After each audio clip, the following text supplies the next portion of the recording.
समस्त मोर जुहार। सम्बलपुरी कोसली भाषा के अष्टम अनुच्छेद रे शामिल करबार कथा कि नुहे जे इहादे गोटे समस्त प्रश्नवाची सृष्टि होइछे। हाँ आमे ओडिसा रे समस्ते मिसिकरी अछु, हेले ई ओडिसा भितरे भी समस्तंकर परंपरा संस्कृति भाषा भिन्न भिन्न है। आ जदि देखमा बोले कोसल सारा ओडिसा रे कोसलांचल बोली गोटे अंचल अच्छे जेन कि 2 कोटी लोग रहुचन। आइनर भाषा बहुत मधुर आ सबु बेले ई मधुर भाषार सम्मान लगी मान्यता लगी दाबी करी आसुछि। आमर अंचल हलधर नाथ जितेंद्र हरिपाल एंदा बहुत महान व्यक्ति माने अछन जिन मानके की भाषा लगी पद्मश्री उपाधि मिली।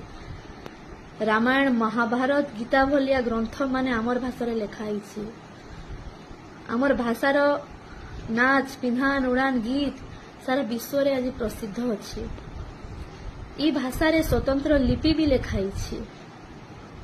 सम्बलपुर विश्वविद्यालय रे व्याकरण प्रकाशित होइछि। इटा गोटे आवश्यकता नुहे से कर्तव्य है सरकार भाषा की मान्यता देवार कथा बोली। जदि देखमा बोले 38टा भाषा मान्यता पाइबार कथा और इहादे 22टा अच्छी जिनस रहबार कथा से सबू अच्छे आमर भाषा रे। फिर भी आज आमर भाषा मान्यता लगी सम्मान लगी लड़ाई करबा के पड़ुछि जेना कि आमर हक है। काली सूर्यवंशी सूरज भाषा संस्कृति मंत्री विधानसभा रे कहिछन प्रस्ताव आगरु नहीं ही भाषा मान्यता लगी। बोधे से भूली जाउछन पूर्वतन मुख्यमंत्री 2 थर केंद्र के प्रस्ताव चिठी देथिले ए भाषा लगी। प्रदीप पुरोहित अमित शाह को भेटी करी भाषार मान्यता लगी कहिथिले। आ एंता कि बीजेपी तांगन मैनिफेस्टो रे भी इलेक्शन टाइम रे भाषा के मान्यता मिलवा स्वतंत्र मान्यता मिलवा बोली निजे मैनिफेस्टो रे कहिथिले। एन बीजेपी सरकार रामंक नीति आदर्श रे आमे अछु बोली सब बेले कहसन। आज से रामंक जे नीतिटा सेटा भूली जाउछन।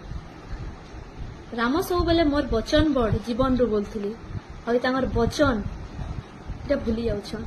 मते आश्चर्य लागुछि इतले विधानसभा रे काली ये कथाटा उठला। हमर पश्चिम ओडिसा रे जेते भी नेता माने अछन विधायक माने अछन से माने काना करूथिले से जगह रे खाली ठिया उठी ना विरोध करिथिति।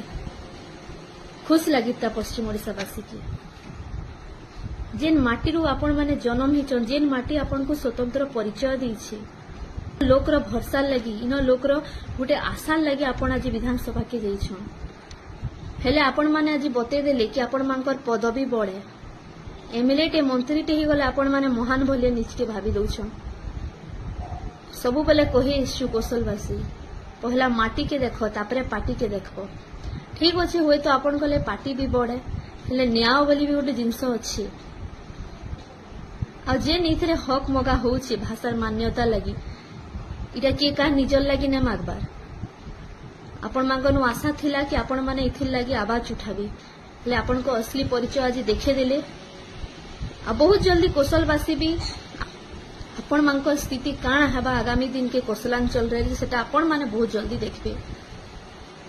गाँ गाँ के ढुके नहीं दिया हुए आपण मानके इलेक्शन टाइम रे कौशल दरकार आमर भाषा महान कहबे। इलेक्शन सरी गला पर ऊंचू नहीं करबे जना पड़ला जे आपण को प्रेम केते अच्छे कौशल लगी। आमर कौशलांचल रे भी सबु भाई मांगे सबु माँ बहन मांगे कहबार के चाहे यहाँ जदि आमे आमर हक लगी नहीं लड़मा आगामी दिन के स्थिति आहुरी खराब हेबा। आ जे भूल करिछि से जे भी हो भूल रो परिमाण से निहाती भाव भोगबा।